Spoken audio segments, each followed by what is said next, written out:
India के कोचीन में रहने वाले 70 साल के विजयन अपनी धर्म पत्नी मोहना विजयन के साथ अभी तक 35 से ज्यादा देश घूम चुके हैं। अब आप लोग सोच रहे होंगे कि ये दंपत्ति या तो करोड़पति या फिर अरबपति होगी, लेकिन मैं आपकी जानकारी के लिए आपको बता दूं कि ये दंपत्ति कोचीन में एक छोटी सी चाय की दुकान चलाते हैं। हो गए ना हैरान? गाइस, विजयन बचपन से ही विश्व भ्रमण करना चाहते थे, लेकिन पैसों की कमी थी। इसीलिए शादी के जस्ट बाद 1963 से ही ये लोग चाय बेचकर हर दिन 300 रुपए सेव करते हैं और अपने विश्व भ्रमण के सपने को पूरा कर रहे हैं।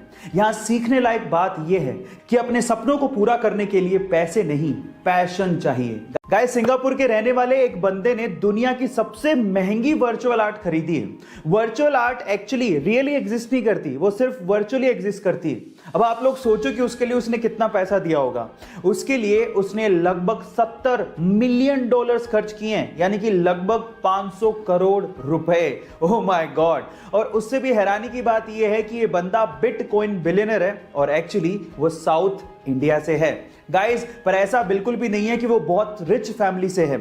इनिशियली उसके पास खुद के लैपटॉप खरीदने तक के पैसे नहीं थे, फिर उसने बिटकॉइन में $5000 इन्वेस्ट किए और वही $5000 आज $1 बिलियन में कन्वर्ट हो चुके हैं। गाइस, ये इंटरेस्टिंग फैक्ट जान के आपको कैसा लगा चैट सेक्शन में जरूर लिखिए। गाइस, इंग्लिश लैंग्वेज में बहुत सारे ऐसे वर्ड्स हैं जिनका मीनिंग सेम होता है, लेकिन उनको यूज करने की जगह अलग अलग होती है। जैसे एग्जांपल के तौर पे पहला एग्जांपल लेते हैं बाय एंड परचेज का।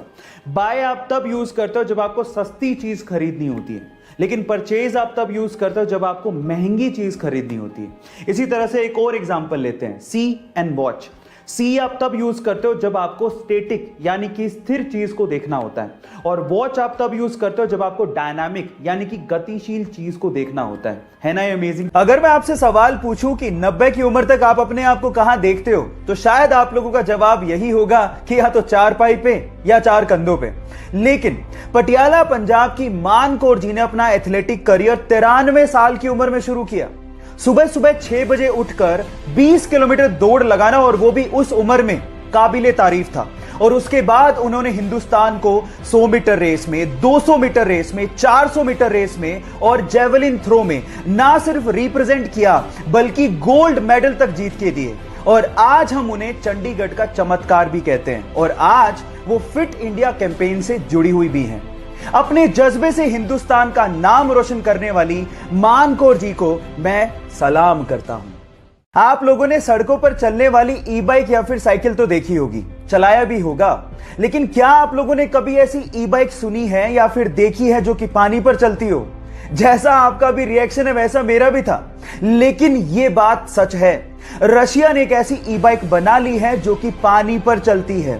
एक्चुअली वो कार्बन फाइबर से बनी है, इसलिए बहुत ज्यादा हल्की है, और इसमें एक छोटा सा इंजन लगाया गया है जिससे पैडलिंग बहुत ज्यादा स्मूथ हो जाती है, और उसके बाद आप इसे पानी में बहुत तेजी से चला सकते हो।